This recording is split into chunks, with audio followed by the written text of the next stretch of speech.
Assalomu alaykum, mening ismim Turg'unbek. Men Здоровье Дети klinikasiga kelib, ko'plab yaxshi narsalar va yurishni o'rganyapman. Здоровье Детini o'zimga o'xshagan tengdoshlarim va mendan kichkina ukalarimga tavsiya qilaman va bu yerda yaxshi o'zgarasizlar.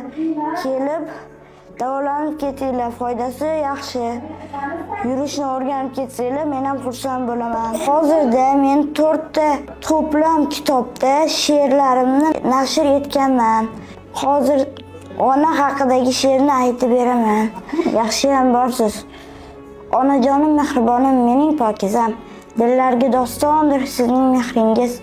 Siz bizga bo'ldingiz aql, zakovat. Yaxshiyam borsiz siz onajonimsiz. Yaxshi yomon kunimda yonimda bo'lgan, do'stlarim o'rnida do'stim deb bilgan, men qo'llab-quvvatlab tog'day turgan, yaxshiyam borsiz siz onajonimsiz.